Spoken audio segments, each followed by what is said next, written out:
వేకువ వాక్యం కొరకై ఉదయకాలము తెల్లవారుజామున దేవుని వాక్యంలో నుంచి యెషయా గ్రంథం 43వ అధ్యాయము 2వ వచనం. నీవు జలముల్లో బడి దాటినప్పుడు నేను నీకు తోడయుందును, నదుల్లో బడి వెళ్ళినప్పుడు అవి నీ మీద పొర్లి పారవు. నీవు అగ్ని మధ్య నడిచినప్పుడు కాలిపోవు, జ్వాలలు నిన్ను కాల్చవు. ప్రభునందు ప్రియులారా, ఉదయకాల సమయంలో దేవుడు మనకిస్తున్న ఈ వాక్యంలో మనిషికి, ముఖ్యంగా విశ్వాసకి ఎదురయ్యే 3 రకాలైన సమస్యల గురించి రాస్తున్నాడు. ఆ 3 రకాలైన సమస్యల్లో నేను నీకు తోడుగా ఉంటాను, నీకేమీ జరగదు అంటున్నాడు. మొట్టమొదట అంటున్నాడు, జలముల్లో బడి దాటునప్పుడు. ఇది జలములకు సంబంధించిన సమస్య.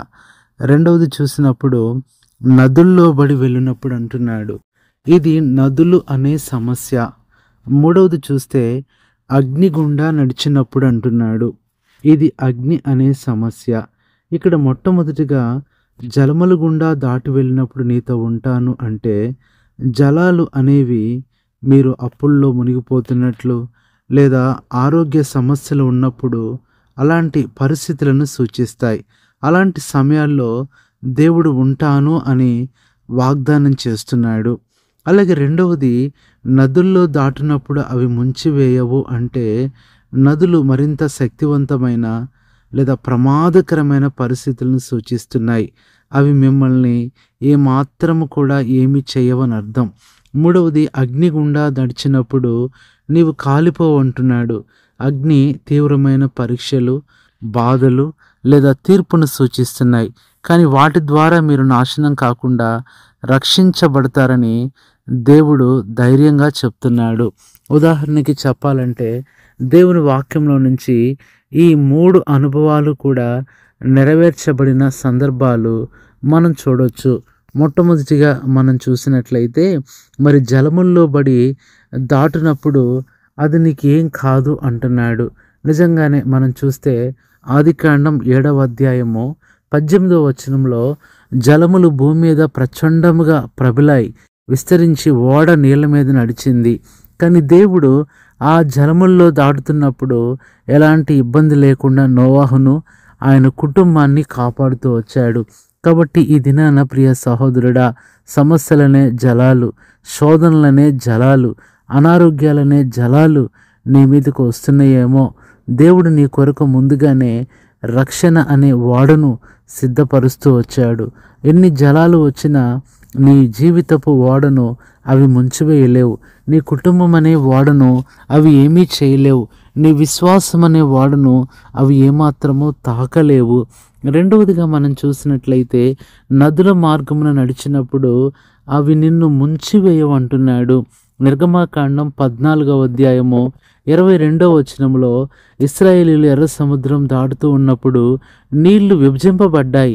ఇశ్రాయేలు సముద్రం మధ్య ఆరిన నేల మీద నడిచిపోయారు.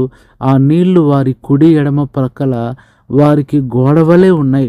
కాబట్టి ప్రియ సహోదరుడా, సహోదరి, నీ సమస్యలు ఎలాంటివైనా, అవి జలాల్లాంటివైనా, నదుల్లాంటివైనా సరే, అవి పక్కన అటు ఇటు అవి గోడలాగా నించొని నీకు దారి ఇవ్వాల్సిందే, కానీ అవి నిన్ను ఏమాత్రం కూడా ఏమీ చేయవు.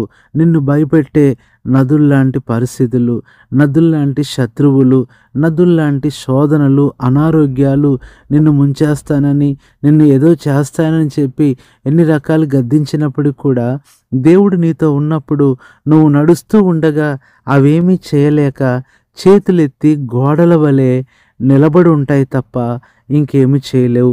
మూడవది కూడా మనం చూస్తే, అగ్ని మధ్య నడిచినప్పుడు నువ్వు కాలిపోవు అంటున్నాడు. ఇది కూడా దానియేలు గ్రంథం 3వ అధ్యాయము 27వ వచనంలో మనం చూసినట్లయితే, అక్కడ షడ్రకు, మెషకు, అబేద్నెగో వారి శరీరములకు అగ్ని ఏ హాని చేయకుండుటయు, వారి తల వెంట్రుకలలో ఒకటైన కాలిపోకుండుటయు, వారి వస్త్రములు చెడిపోకుండుటయు, అగ్ని వాసనైనను వారి దేహములకు తగులకుండాటయు చూచిరి. కాబట్టి ప్రియ సహోదరుడా, సహోదరి, ఈ అగ్ని కూడా నిన్నేమాత్రం కూడా కాల్చలేదు. ఈ అగ్ని అనే అనుభవం, అందుకని మోషేకు కూడా దేవుడు ఆ హోరేబు పొదలో కనపడినప్పుడు ఆ పొద మండుచున్నది కానీ అది కాలిపోలేదు. ఇది నాన్న ప్రియ సహోదరుడా, రకరకాలైన సమస్యలనే మంటలు, ఎన్నో ఇబ్బందులనే మంటలు, భయాలనే మంటలు నీ దగ్గరికి వస్తాయి, కానీ వాటి వల్ల నీకు ఎలాంటి హాని కలగదు. అది మండుతుంది కానీ నువ్వు కాలిపోవు. దేవుడు నీతో ఉంటాడు.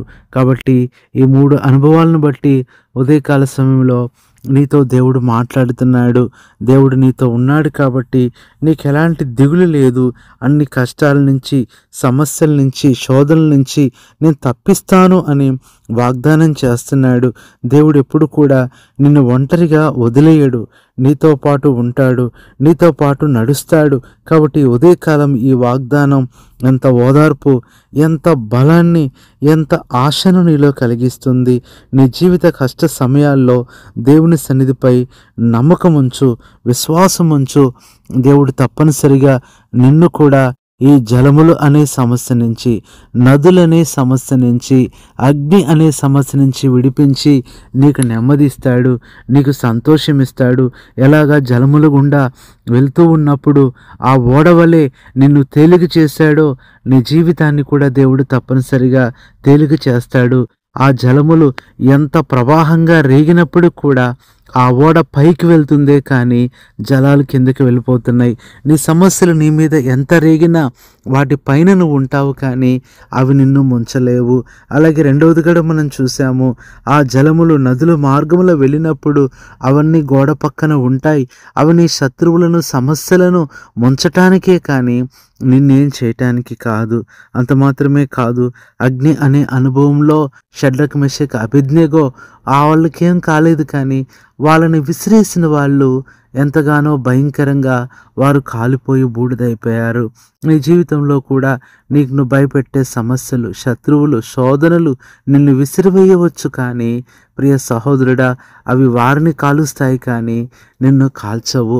అందుకనే అంటున్నాడు, నువ్వు కాలిపోవు అంటున్నాడు. దేవుని వాక్యము ఎప్పుడు చెప్పే మాట అదే. అది పోవు పోవు అంటే నీకేమవ్వదు, నువ్వు కాలిపోవు అంటున్నాడు. రెండవది, నువ్వు కూలిపోవు అంటున్నాడు. మూడవది, నువ్వు కుళ్ళిపోవు, ఆత్మీయ జీవితంలో నువ్వు ఫలిస్తావు అంటున్నాడు. నాలుగవది, నువ్వు పడిపోవు, తప్పనిసరిగా దేవుడు నిన్ను నిలబడతాడు. ఐదవది, నువ్వు నష్టపోవు, దేవుడు నీకు కావలసిన లాభం ఇస్తాడు. ఆరవది, నువ్వు చెడిపోవు, తప్పనిసరిగా దేవుడు నీ జీవితాన్ని బాగు చేస్తాడు. ఏడవది చూస్తే, నువ్వు పారిపోవు, ఈ పరిస్థితులన్నిటిలో నువ్వు ధైర్యంగా ఉంటావు, సమస్యలే నిన్ను చూసి పారిపోతాయి. కాబట్టి ఉదయకాలం దేవుడు ఈ వాక్యం ద్వారా మాట్లాడుతుండగా ఆయన ఎందు విశ్వాసముంచు, నమ్మకముంచు. వారికి తోడుగా ఉన్న దేవుడు నీకు కూడా తోడుగా ఉంటాడు. పరిశుద్ధుడైన తండ్రి, ప్రభువైన యేసుక్రీస్తు నామంలో నీ పాదములకు వందనాలు, స్తోత్రాలు చెల్లించుకుంటున్నాం. 3 రకాలైన శోధనలు వ్యక్తిగత, కుటుంబ, ఆత్మీయ, సంఘ జీవితంలో వచ్చే జలములు లాంటి, నదుల లాంటి, అగ్ని లాంటి శోధనలు, పరీక్షలు మా బిడ్డలు ఎదుర్కొని గొప్ప విజయం పొందినట్లుగా సహాయపడుతురమ్మని, ఈ దినమంతా తోడేను నడిపించమని, వారి పరీక్షలలో తోడుగా ఉండి చేపట్టుకొని రాయించండి. ప్రయాణాల్లో పక్క నుండి మీరే నడిపించండి ప్రభువా. ప్రతి విషయంలో తోడై ఉండి సహాయం చేయమని, ప్రయాణాల్లో కూడా కృప చూపమని బిడ్డలందరినీ మీ చేతులకు అప్పగిస్తూ ప్రభువైన యేసుక్రీస్తు నామంలో ప్రార్థిస్తున్నాము తండ్రి, ఆమేన్. మన తండ్రి అయిన దేవుని ప్రేమ, మన ప్రభువైన యేసుక్రీస్తు కృప, పరిశుద్ధాత్మ అన్యోన్య సహవాసం మనందరికీ సదాకాలం తోడయండి నడిపించునుగాక. ఆమేన్.